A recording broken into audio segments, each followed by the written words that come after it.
students, welcome back to igcseonfingertips. Today we are going to solve one more printed paper for this ON series. This paper is paper 4. Kids, please take this paper as a practice paper, right? See, we are trying to cover the different kind of concepts which have been asked or which could be asked in both the papers. So, first you try to read the question, try to solve it yourself and then check the video. This is going to help you out in revising the different kinds of concepts, right? So, let's get started. The very first question. At a football club, the season tickets are sold for seated areas and for standing areas. Okay. The cost of season tickets are in the ratio of seated is to standing in the ratio of 5:3. Okay. I have been given the ratio. Now I have been told the cost of season tickets for the standing area is $45. Okay. Find the cost of season tickets for the seated area. So I know that seated is to standing is in the ratio of 5:3. And the ticket for the seated area is $45. I have to find the for the standing area is $45. I have to find the cost for seated area. So that is going to be cross multiplication. 5 into 45 over 3. That is $75. Just let me increase the width of the pens. Next question. In 2021, the value of team's players was 2.65 million. This was a 12% decrease. Okay, in 2022 the value had decreased by 12%. Okay, so I have been told to find in 2021 the value of a player was 2.65 million dollar. In 2022 its value decreased by 12%. Decreased by 12% meaning 100 minus 12, right? That is 88. So its current value is 88% of 2.65 into 2.65. So that is $2.332 million. So its current value is $2.332 million. Next question. The number of people at a football match is 1455. Okay. The number of people at a football match is 1455. This is 6.25% of the people allowed in the stadium. Okay, find the number of people allowed. So we have been given that the number of people watching a football match is 1455. Now this is just 6.25% of the total people allowed. So let's say the total number of people allowed is X. So if I take 6.25 of X, that is going to be 1455. So now my X is 1455 into 100 over 6.25. That is 23,280. Right? Next question. The average attendance increased exponentially by 4% each year for the 3 years from 2016 to 19. So they are saying that average attendance at the stadium has been increasing by a rate of 4% every year, right? In 2019, the average was 1631. I have to find the average attendance for 2016. Now guys, this is a concept of compound interest. Whenever they use the word exponent or increases by this percent every year, which means this is a question of compound interest. So I'll use the formula of compound interest. Amount is equals to principal 1 plus r over 100 power n.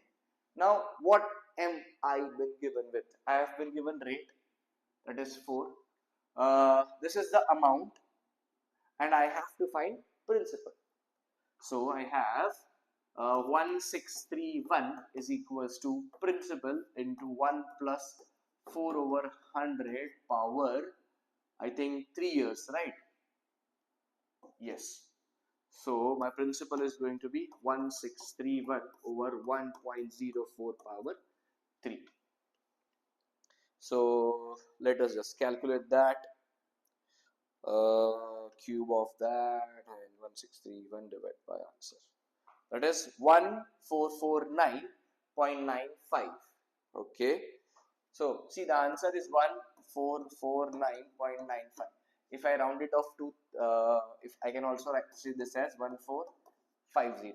I am rounding it off to 3SF, right? I am rounding this off to 3SF. Next question. Oh, sorry. Next question, I think this is on the next page. The next question is saying another club sorry kids, another club sells season tickets for individuals and for families. Sorry, I'm a bit unwell, sorry for that. In 2018, the number of season tickets sold in the ratio of families to individual is in the ratio 2:7.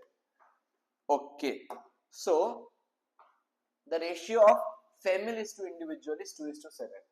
The number of family tickets sold is X. Write an expression in terms of X, the number of individual tickets sold. So what they are saying is families to individual is in the ratio of 2:7. Now they are saying that they have sold X family season tickets. So the individual tickets would have been 7x by 2, right? Or I'll write it as 3.5x just to make it simpler.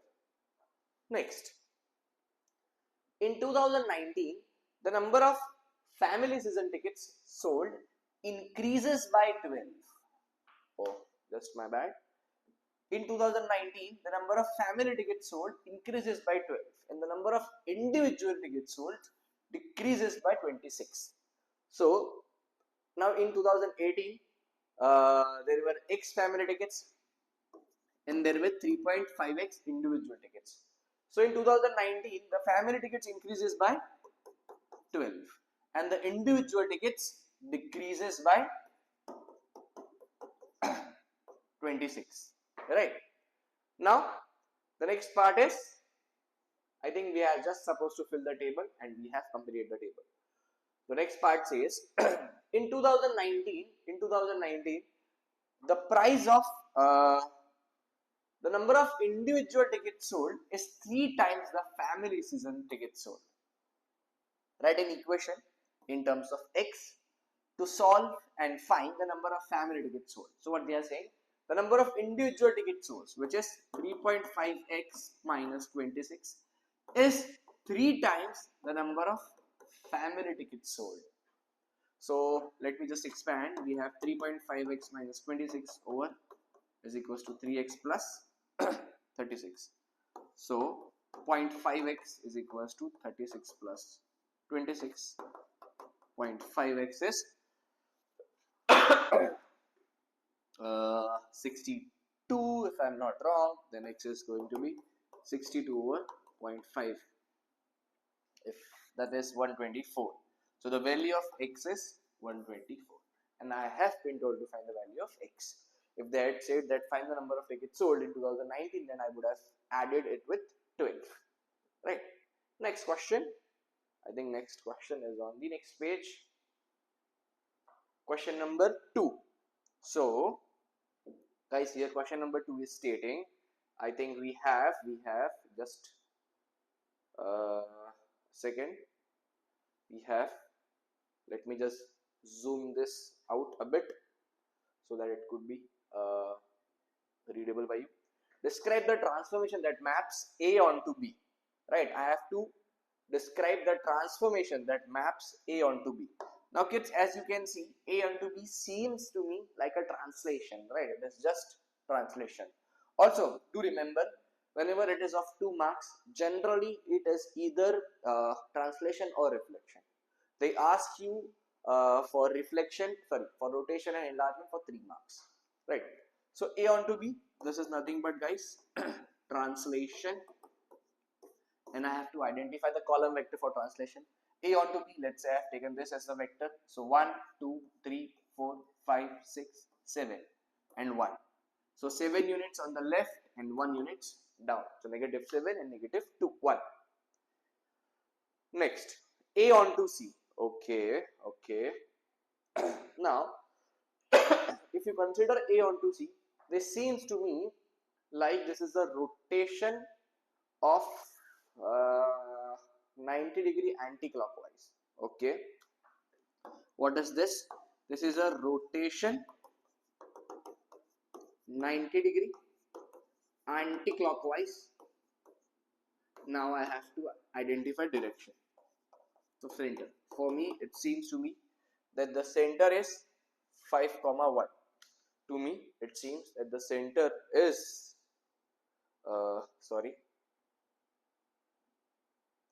to me, this seems that the center is 5 comma 1.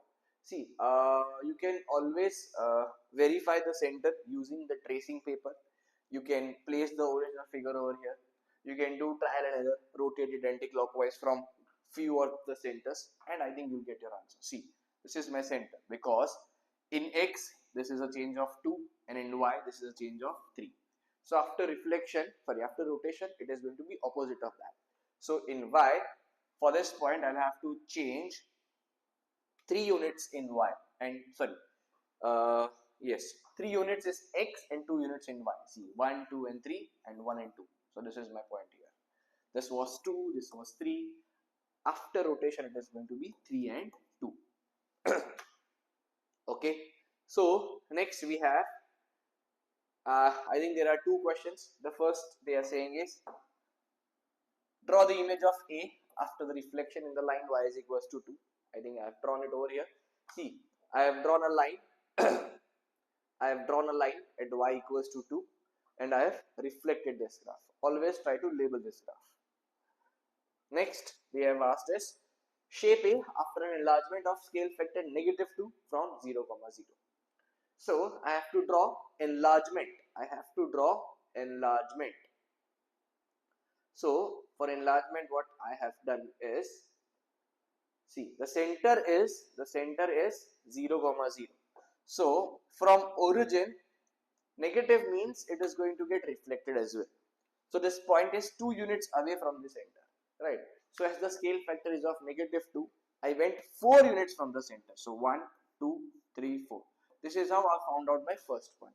Now, I know this is 1 unit on the right. So, after reflection, which is enlargement of 2 and minus means this is a reflection. So, after an enlargement of negative 2, this is going to be 2 units on left hand side. So, 1, this is 2. In the same way, this is 2 units down. So, I have made this 4 units upwards, right? Next question, this is question number 3. I think guys, there has been some mistake in the question numbers. I cannot see the question numbers, but do not worry. Whenever I'll upload the PDF on the video description, you will see the question numbers written. Next, the diagram shows the sector of a circle that is made into a cone by joining OA and OB. So they have joined OA and OB and then formed a cone. Okay. The sector angle is of x and the radius of the sector is 7.5. Okay. The base radius of the cone is 1.5. Okay. Find the value of x. I have to find the value of this angle. Right. So in this case, what is happening is they have folded this cone, they have folded this sector and made it into a cone, right? The cone has radius of 1.5 and this is 6. Okay. So now this, guys, this is my arc length of the sector. This is going to be same as the circumference of circle, right? Now I have to find x, and I already know that x can be found out by theta over 360 into 2 into pi into r, right? This is going to be equals to the arc length AB. Can I find arc length AB? Yes, by finding the circumference of this, because this sector, this sector is joined to form a cone. So this is equals to 2 into pi into 1.5. So now I think I can find x from here. 1s are 5s are 360 divided by 5. So the value of x is 72 degree. The value of x is 72 degree. Next question, part B. Part B. The diagram shows a cylinder with radius 8 cm inside a sphere with 17 cm. The both ends of the cylinder touch the curved surface of the sphere. Show that the height of the cylinder is 30. Okay. So I have been given, I have to find the height of the cylinder, which means I have to find this length. What else I have been given with? I have been given that the radius is 8. which means this point, let's say this is this is 8 centimeter, and from here this is my height, this is the radius, and this is the height. This is 8 centimeter given to me. I have to show that the height is 30 centimeter. Okay, now from center I have that this is also the radius of sphere, this is 17 centimeter. Can I find this distance? I think I can using Pythagoras theorem. So 8 square plus 8 square is equals to 17 square. So from here I can say that x square is equals to 17 square minus 8 square, and it is 225 when x is 15. So if x is 15, the height is twice of h. Sorry, twice of x. Height is twice of h. H is equals to 2x. So that is 2 into 15. That is 30 centimeter. Right. Let's go to the next part of the question. Calculate the volume of cylinder as a percent of volume of sphere. Calculate the volume of cylinder as a percent of volume of sphere. So volume of cylinder into volume of sphere, that is into 100. So volume of cylinder is pi. The radius of the cylinder was 8 and the height was 30 over 4 by 3 into pi into the radius was, if I am not wrong, it was 17 into 100. So I think I can cancel pi and pi. So we have 8 square into 30 into 100 over 4 by 3 into 17 cube. So the answer is 29.30, or I'll write it as 29.3%. Right, pi r square h. Just let me see if I have pi. Yes, pi is going to get cancelled. 4 by 3 pi r square h into 100 over 4 by 3 pi r cube. Yes, this is correct. Let's go to the next question, or the next question. Next question, part C. The diagram shows a solid sphere with radius 6 cm inside a cube with side length 20 cm. Okay, the cube contains water to a depth of 15 cm. Okay, the sphere is now removed. Okay, find the new depth of the water. So now I have been given the cube has a side length of 20 cm, right? And at present the water is at a depth of 15 cm. But now the cube is removed, so I have to find the new height. Obviously, if I am going to remove the cube, the height of the water is going to reduce. Why? Because at present we have volume of the water and volume of sphere, right? So at this point I think we have been given this, the total volume, that volume of water plus volume of sphere is given to me as the volume inside the cube. That is, this is 20, this is also 20, and this is 50. So 20 into 20 into 50. This is the combined volume, right? So 20 into 20 into 15. That is 6,000 centimeter cube. So now volume of water plus volume of sphere is 6,000. Now I have been removing the sphere. So now the new volume, that is nothing but the volume of water, that is going to be 4 by 3 pi into 6 cube.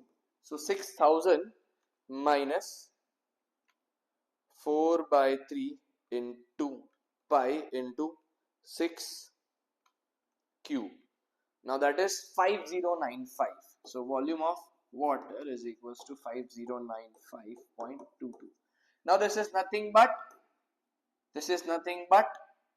the new volume, right? This is nothing but the new volume, which is equivalent to 20 into 20 into height. So divide by 20 square.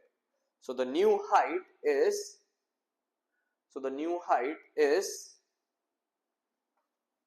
the value for h is going to be 5095.22 divided by 20 into 20. It is 12.738, or I'll write it as 12.7 centimeter. This is the new height. Right. Next question. Indira records the time taken for workers in her company to travel to work. Okay. The table and histogram shows each part of this information. Okay. Now, the first question says, complete the table and histogram. Okay, I have to complete the table as well as the histogram. Now, kids, in histogram we have frequency density. And what is the formula for frequency density? Frequency density is frequency over class width. So, from 0 to 10, we have the frequency density as 2.8, right? And the class width is 10. So from here I can simply say frequency is nothing but frequency density times class width. So the frequency density is 2.8 and the class width is 10. So 2.8 into 10, that is 28. In the same way here we have frequency density is 3 and the width is of sorry, and the width is of 15. 3 into 15, that is 45. Now here I have to complete the histogram as well. So I'll have to find frequency density, that is frequency over class width, frequency over class width, and frequency over class width. So 57 divided by 50, that is 3.8. So from 25 to 40, I'll plot 3.8 from 25 to 40. From 40 to 60, we have 38 over 20, that is 1.9. 1.9, that is 38 over 20. So from 40 to 60 we have 1.9, and from 60 to 20 60 to 80 we have frequencies 12. So 12 divided by 20, that is 0.6. So I'll plot a graph I'll plot the line at 0.6. That's it, guys. That's it. We are done. Next, find the estimate of the mean. Okay. So what is the formula for mean? Mean is sigma fx into sigma f. Now let me do one thing. I'll find the mean over here because I can see the table easily. So the formula for mean is sigma fx over sigma f. So I'll have to first find the mid values. So mid value of this is 5 into 28 plus I think 35 over 2, that is 17.5 times 45 plus 65 divided by 2, that is 32.5 times 57 plus 50 times 38 plus 70 into 12 divided by the number of observations, that is 28 plus 45 plus 57 plus 38 plus 12, that is 180. So let us find out the value of mean. 5 into 28 plus 17.5 into 45 plus 32.5 into 57 plus 50 into 38 plus 70 into 12 divided by 180. So the value of mean is 30.66666, or I'll write it as 30.7. I'll write my answer as 30.7. Right, so the answer is 30.7. Let's get back to the next question. Next part. Rashid says the longest time that any of the workers takes to travel is 80 minutes. Give a reason why Rashid may be wrong. So I have to give a reason that why Rashid may be wrong. See, even though we have time interval which says that the time interval is from 60 to 80, but it might we have been given the range, that is 60 to 80. We are not given the exact values. It may be possible that the worker longest will have to work would be 75 or 76, but as this is the range, so we cannot be sure as we do not have the exact values. So the reason is exact values are unknown. Next question. Indira picks 3 workers at random who takes longer than 25 minutes to travel. Find the probability that one worker takes 60 or less and 2 takes more than 60 minutes. So she is taking workers who take longer than 25 minutes, which is this workers, right? Now, out of these, one will take 60 minutes or less. So the probability of working 60 or less is 57 plus 38. That is 95. Let's say the first worker is taking less than 60 minutes. So the other two shall take more than 60 minutes. More than 60 minutes is, more than 60 minutes is 12. So that is 12 into 59 into 11 into 58. But guys, this is also possible in three ways. First is taking less than 60 minutes and the other two is taking more than 60 minutes. Second is taking less than 60 minutes, or the third is taking less than 60 minutes. So into 3. So 95 over 60 into 12 over 59 into 11 over 58 times 3. That is the answer is 627 over 3422. This is the answer. Next question. Simplify fully. Okay, this is a question of indices and I have to simplify it fully. So this is, guys, 6 and 6 in power 4. Same base, so power will be subtracted. In the same way, this is, let me convert this into positive power first. How do you convert into positive power? Take reciprocal of the original question. So you have 64 over 27 x power 9 y power 27 power 1 by 3. So I'll apply power on all the terms. The power of power is multiplication. A power m power n is a power m into n. I think cube root of 64 is 4 over 3 x power 3 y power 9. This is my final answer. Next question. Next question we have, write down the inequality shown by the number. So the inequality which is shown, what they are saying is, I think this sign means the solid circle means this is included and the hollow circle means this is not included. So x less than equals to 4 and greater than 2. Solve the inequality. I have to solve. So let me subtract 3 on both the sides first. So you have 2x less than 6 less than equals to minus 6.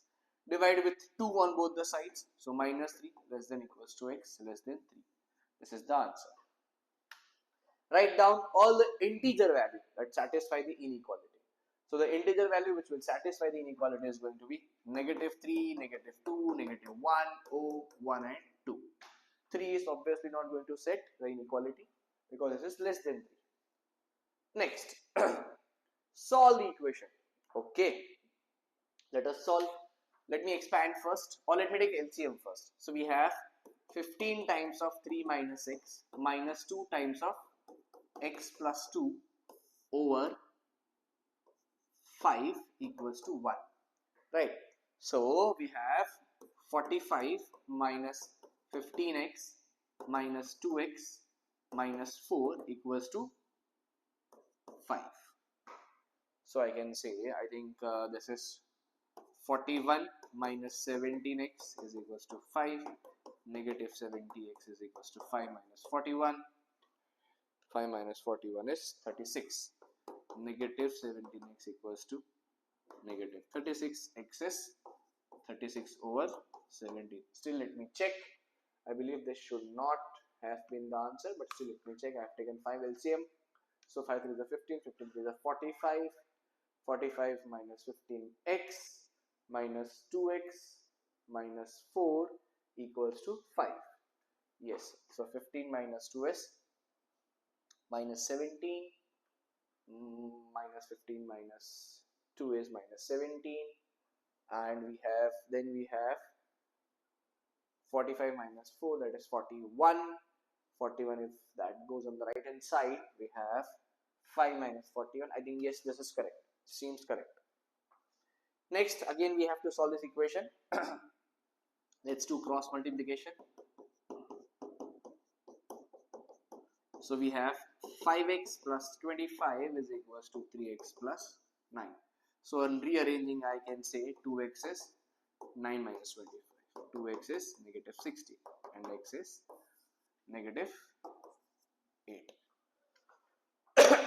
I think next question should ideally be on the next page. Next question. The diagram shows a right angle triangle PQ on a horizontal ground. X is vertically above R and the angle of elevation from P is 21. This is a good question to clear out your concepts. The angle of elevation of X from P. This is called the angle of elevation. Angle of elevation means, let's say I'm standing at a ground level and I'm looking at the top of the building.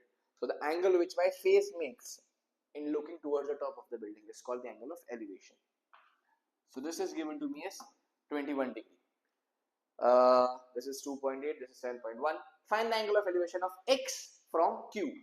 So which means from Q, when I'm looking towards the top of the building X, I have to find this angle, theta, right? This is a right angle triangle, so we can use directly, I think I can use tan theta because I have been given RQ and XR. So tan theta is 2.8 over 7.1. So tan inverse of 2.8 over 7.1, that is 21.52, or I'll write it as 21.5, as angles are supposed to be up to 3 SF. Sorry, 1 dp. My bad. The next question. Calculate the value of PQ. I have to find PQ. Again, guys, this is also a right angle triangle. I have 7.1. I can try to find this one. I have this is angle is 21 degree. I can use tan theta, right? So I can use tan theta. 1021 is 2.8 over PR. Tan 21 is 2.8 over PR. So from here I can say PR is 2.8 over tan 21. So 2.8 over tan 21, that is 7.29. So now applying Pythagoras theorem, 7.29 and 7.1. So we have, I think 7.29 square plus 7.1 square, and root of that is going to be my PQ. So 7.29 square plus 7.1 square and root of answer, that is 10.176, or I'll write my answer is 10.2 up to 3 SF. The next question. Calculate the acute angle KML. Okay, I have to find the acute angle KML, which means I have to find this angle. So we'll use sine rule. So I can say sine theta over 16.7 equals to sine 32 over 9.1.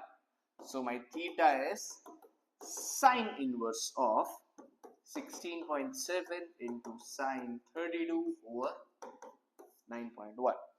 So sine inverse of 16.7 into sine 32 over 9.1, and the answer is 76.52, or I'll say 76.5 degrees.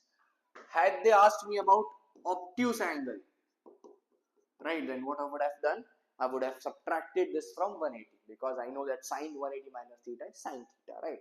In the same way, for cos we have 360 minus, and for tan we have 180 plus. Next question, probably, yes, the next question should be on the next page. Again, the area of the triangle is 62.89. Show that angle BAC. Show that angle BAC is 28.4 degree. Okay. I have been given the area. Can I find this height? I think yes. What is the formula for area? Half. But even if I find height, then I don't think that would help me a lot. I have to show that angle BAC. Okay. Okay. So let us first find the height. But for that height part, I might need, let's say this is the base, the area of triangle ABC. Oh, this is pretty simple question. I thought this is area of ADC. So area of triangle ABC, right? ABC. This is nothing but half AB sine C. So half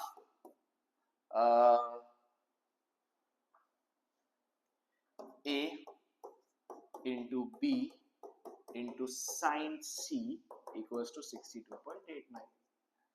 So from here I can say my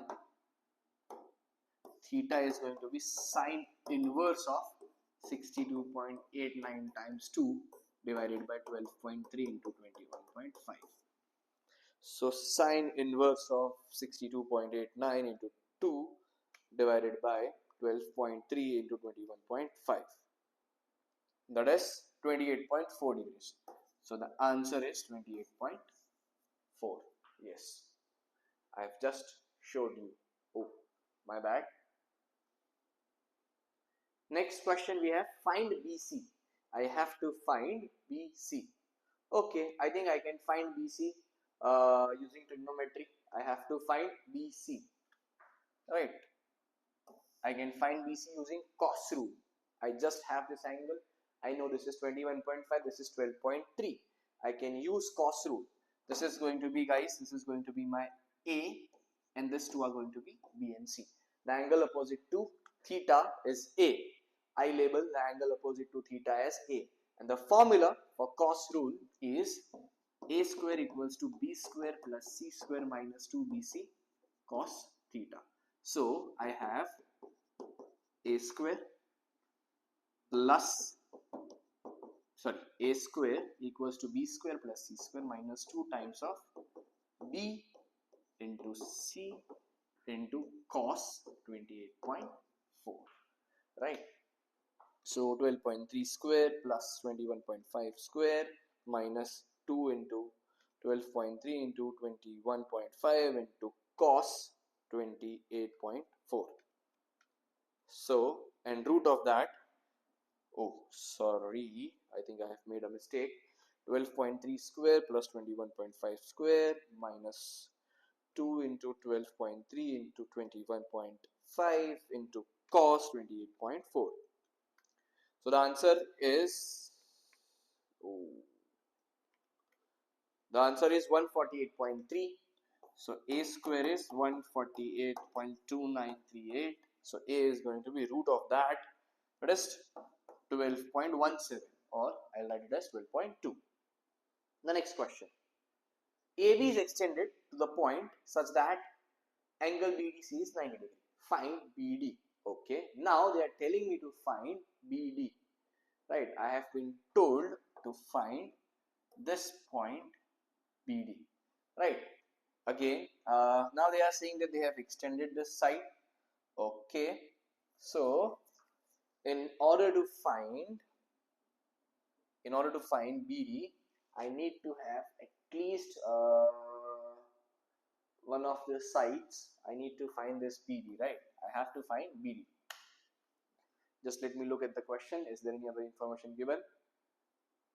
AB is extended such that, okay, find BD. And this is of 3 marks. Okay. So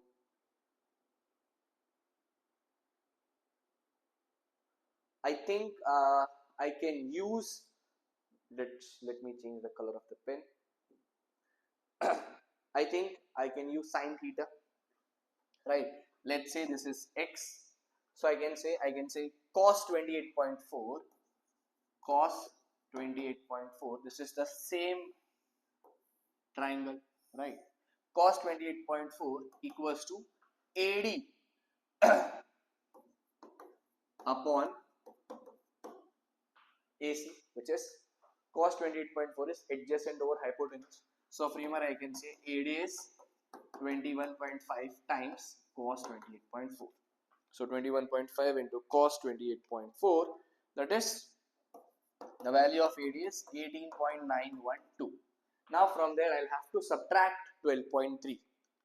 So the answer is subtract BD is going to be 18.912 minus 12.3. That is 6.61. The answer for BD is 6.61. Let me just write down the answer here. Answer for BD is 6.61. Let us go to the next question. The next question says, on the grid, label the vector 2a. Okay, I know that a is 1 comma 2, which means in x we have to make a change of 1 unit, and in y we have to make a change of 2 units. So in order to label 2a is going to be 2 and 4. So let's say this is my point over here. 2 units in x and 1, 2, 3, 4 units in y. So this is my 2a. Now I have been told to label a minus b. So what is a minus b? A minus b is 1 minus of minus 3, that is 4, and 2 minus 5, negative 3. Which means in order to go from a to b, I have to move 4 units towards right and 3 units left. So let me take this point. So 4 units towards the right, 1, 2, 3, 4, and 3 units down, 1, 2, 3. So this is my a minus b. That's it. Next question. It is on the next page. Okay. The next question says, OABC is a trapezium with OA parallel to CB. Okay. M is the midpoint of CB. N is the midpoint. Sorry, N is a point in such a way that AN is to NB is in the ratio of 1:2. Okay. I have been given the position vector of AC and CB is 3/4 of P. Okay. First, I have to find OB. I have to find OB. So, I have OA. Do I have OC? No. I know that CB is 3/4 of P. Okay. So, in order to find OB, I know this whole is 3/4 of P. Right. So, OB is going to be Q plus 3/4 of Q. 3/4 of P, sorry, not Q, 3/4 of P. Next, I have been told to find AB. So AB, guys, is going to be, I have to go from A towards B, which means first I'll go from A to O. So P is in the opposite direction, so it is going to be negative P plus OB, right? Negative P plus OB. Negative P plus OB. So I think we have minus 1/4P plus Q. Then you have to find MN. Now guys, I have to find MN, which means I have to find this point. Sorry. I have to find MN. Right? I have to find MN. Right? Now guys, MN is what? MN is nothing but MB plus BN, right? And MB is a part of MN is what? MN is MB plus BN. Now what is MB? MB is nothing but half of CB. And what is BN? BN is nothing but 2/3 of BN, right? 2/3 of BN. BN is 2/3 of BN. So now I can find everything. I have CB, I have CB. Just let me place all the values over here. I think half of CB. So half. What is CB? CB is 3/4P plus 2/3 of BA. Now I had found AB. AB is negative P/4 plus Q. So BA is going to be P/4 minus Q. Now just expand this part, so you'll have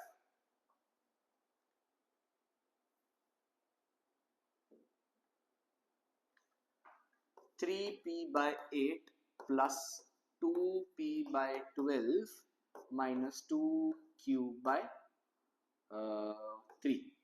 So I think 8, 12, I think this is, again, let me simplify this, the p part.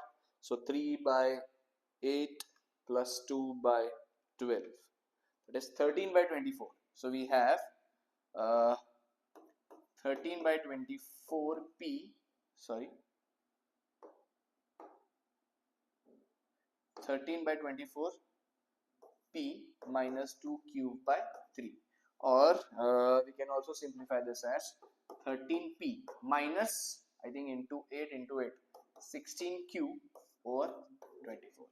We can also write this as our final answer. Next, OA and MN are extended to meet at G. Find the position vector of G. OA and MN, OA and MN are extended.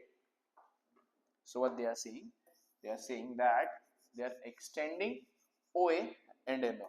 So OA is extended and MN is also extended in such a way that they meet at this point called G. I have to find this position vector G, right? So MN is also extended and OA is also extended. I have to find this G. Okay, so for this I will be using the concept of similarity. Whenever they have some part in vector that is extended, you'll always have to use the concept of similarity. How come? See guys, observe these two triangles. These two triangles are similar. How come? See, first of all, they are parallel, right? So these two angles would be same. In fact, this is vertically opposite angle, so these triangles will also be same. So whenever we have two angles in a triangle, they are same, we can say that the sides are, well, the triangles are similar, so the sides are divided in a fixed ratio. Also, we have been given the ratio. What is the ratio? The ratio is 1:2, right? So if this is one part, this is twice of that. So if this is this much is 3 by 4p, so this part is 3 by 8p, and this is even half of that, that is 3 by 16p. So the position vector of OG is going to be p plus 3 by 16p, right? The position vector is going to be p plus 3 by 16p. So p plus 3 by 16p, that is 19 over 16p, right? Let's go to the next question. That is the question number 14. Sketch the graph. On each sketch, indicate any intercept with the axis. So I should remember that this is nothing but a straight line graph, right? So I'll find the intercept first. So I'll find the x-intercept. X-intercept is when y is 0. So when I have y as 0, I think my x is going to be 4. And when my x is 0, y is going to be negative 3. So I have these 2 points. Let's say x is 4, y is 0. X is 0, y is, let's say, negative 3, and this is 4. So through here, through these 2 points, I draw a line. We'll have to use a straight scale in order to draw this. Next question. I have been told to sketch this point. Okay. See, this is a parabola, right? Now in a parabola, what is important? There are 2 things which is important in a parabola. First is its turning points, or you can say the stationary point, and the second point second important point are its x-intercept, right? So x-intercept is nothing but when your y is 0. So when is my y 0 over here? So this is x square minus 3x minus 4 equals to 0. I think we can factorize this by splitting the middle term. The middle term is such a way that when I need 2 terms, on addition I should get negative 3, and on multiplication I should get negative 4. So those 2 terms are minus 4x plus x minus 4. So if I take x common, I have x minus 4. 1 common, x minus 4. So I have x minus 4, x plus 1 equals to 0. So the terms, so 1, 2, 3, 4 and minus 1. So x is negative 1 and x is positive 4. So these 2 are my intercept, right?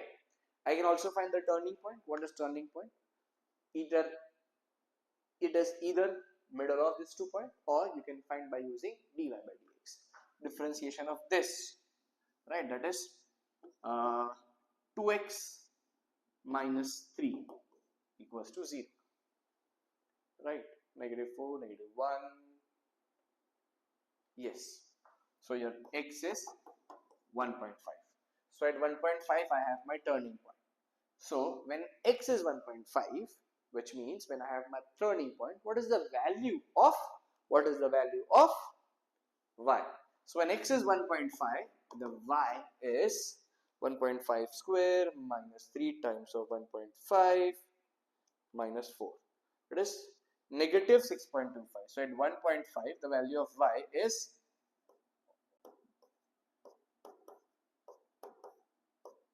negative 6.25, which means somewhere over here. Now I also have to mention the intercepts. So I have, this is my x-intercept. Can I find y-intercept? Yes. This is when your x is 0. So when x is 0, negative 6.25, and when x is 0, y is going to be negative 4. So this is my one more point. So 1, 2, 3 and the fourth point. So through these points, I'll draw a smooth curve. I'll have to draw a U-shaped curve. Right, this is the graph. This is a 4 marks. You will have to mention everything. Kindly ensure that you also study the cubic curve, right? Y is equals to 6 raised to x. Again, this is an exponential curve. When x is 0, y is 1. When x is 1, y is 6. When x is 2, y is 36. So this is going to be my intercept, and I'll draw an exponential curve. Right, this is an exponential curve. Always remember that this curve should never touch the x-axis. Next question. Find the derivative of this graph. Okay, so I have to find derivative. The derivative means, I believe you, in case you do not know what derivative is, you can always watch the I button over here and you can watch the video. The derivative of this is going to be 8. The derivative of y, 5 is 0. The derivative of 8x is 8. And x cube is 3x square. So you have 8 minus 4x square. This is my derivative.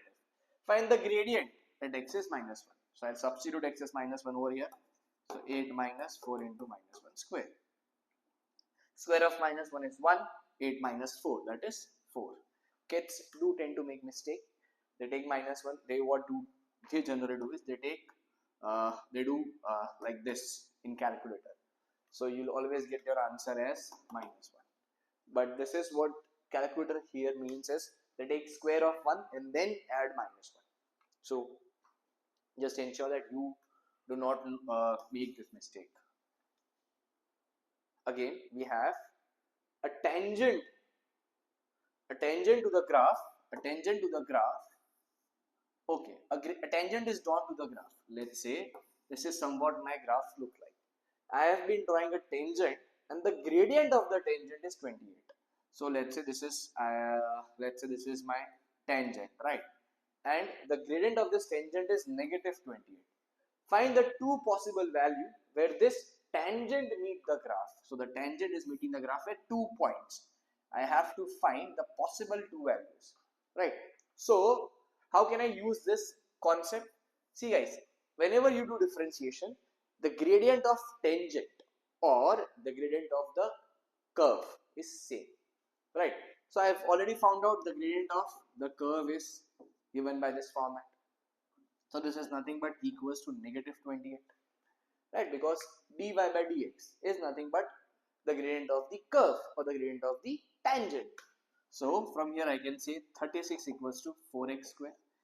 X square is 9, x is plus minus 3. So I have x is 3. Okay, so when x is 3, I have to find y, and when x is negative 3, I also have to find y. I'll simply substitute the value of x in this equation. So 8 times of 24, 8 3s are 24, minus 4 by 3 into 3 cube, again that is 27. So you have negative 7. And when x is negative 3, this is going to be negative 24 and positive 27. So here it is 70, right? So the answer is 70. Next question. I think next question should be on the next page. Then you can write down your answers here. Next question. The next question says, Lucia has two fair-sided fair spinners. Spinner A is a 5-sided, is numbered from 1, 2, 3, 4, 5. Spinner B is 9-sided, is numbered 4 times 4 and 5. Okay, I have to she spins and records whether they land on a prime number. The probability of prime is 3 by 5. So not a prime is going to be, I think, 2 by 5. For the spinner B, I have 1, 2, 3, 4, 5. 5 numbers are prime out of 9. So the probability of prime is going to be 5 by 9 and not a prime is going to be 4 by 9.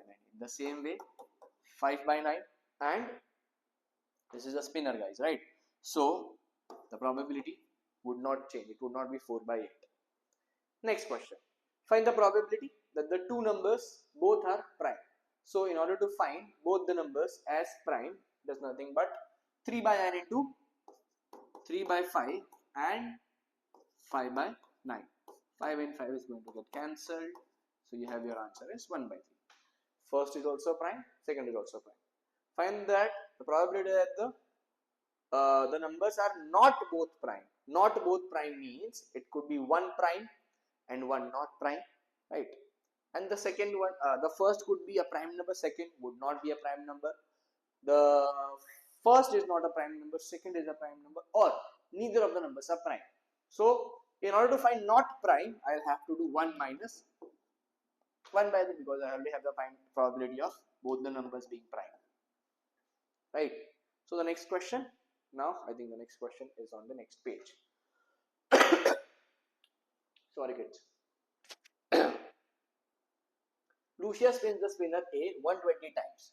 Okay. Find the expected number of times it lands on A. So the probability that the spinner A has a prime number, it is 3 by 5. Right. So what I'll have to do over here is 3 by 5 times 120. So you have 3 by 5 into 120. That is 72.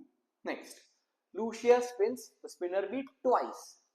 Find the probability that the two numbers it lands on adds up to 9 or more.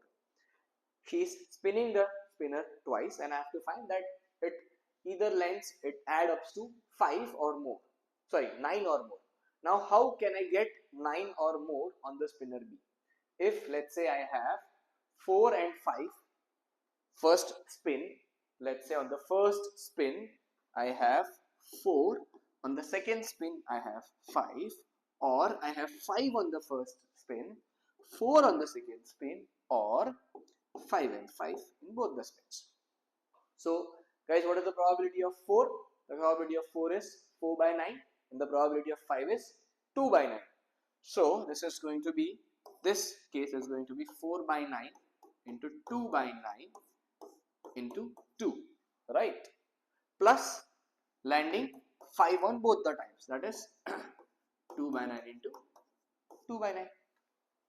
I think 4 2s are 8, 8 2s are 16. So 16 plus 4, 20 by 81. The answer is 20 by 81. Yes, it should be 20 by 81. The answer should be 20 over 81. Next question. Lucia keeps spinning until it lands on 4. Until it lands on 4. Write an expression in terms of n for the probability that this happens on the nth spin. So what she is doing is she is continuously spinning the spinner until it lands on 4. Right. Find the probability that this happens on the nth spin. So let's say she gets 4 on the third spin. So the first 2 spins will not be a 4. Now I already know the probability of getting 4 is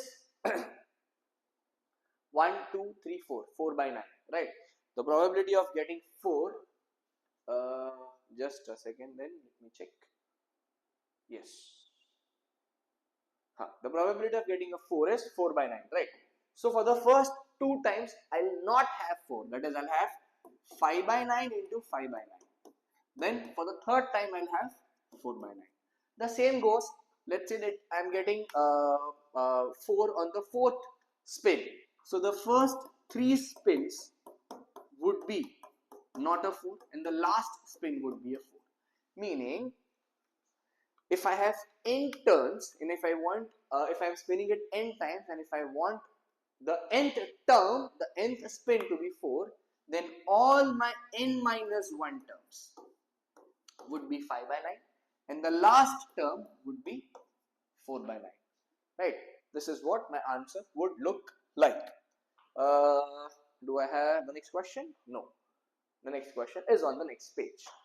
Probably this was the last question. Okay, I have been given 2 triangles. The triangle DEF, the triangle DEF. What is this? This is the regular hexagon and this are the diagonals of the hexagon. Okay. So regular hexagon meaning all the sides are equal and in fact even all the angles are equal. So I have to show that triangle DEF. Okay, this triangle DEF is congruent to, I think, DCB, right? Why? Why? Because this is, see, 2 sides are equal and the angle is also equal. Had they asked the criteria would be SAS. Next, triangle dash is congruent to triangle dash. Do I have any other congruent triangles here? I think, if I'm not wrong, we do. Do I have any more congruent triangle here? Yes, we do. I think triangle ADB is congruent to triangle ADF. Right? Because here AD is going to be common in both the sides. As this is a regular triangle, so even AD and even DF and DB would be equal, and even AF and AB would be equal, right? So next part. Okay, that's it. Oh, that was the further question. Okay, now I have 2 points P and Q with center O. Complete the following with the following reason. Okay, complete the following statements. So this is a tangent. So this is 90 degree. Even this is 90 degree. In triangles OPT and OQT, OP is equals to OQ. Yes, because they are radius of the circle. Next we have OT is a common side. Yes, in fact that is also true. Then we have angle OPT equals to dash equals to 90. Yes, angle OPT is equals to angle OQT. Angle OQT, because they are because it is forming because angle, it is 90 degree because angle, it is an angle between tangent and radius. Next, triangle OPT and OQT are congruent using the criteria. Okay, I have OPT and OQT are congruent. I think this is this side is same because they are radius. In fact, this is 90 degree and this is the common side. So I can use, this is even the hypotenuse. So I can say the criteria is RHS. RHS.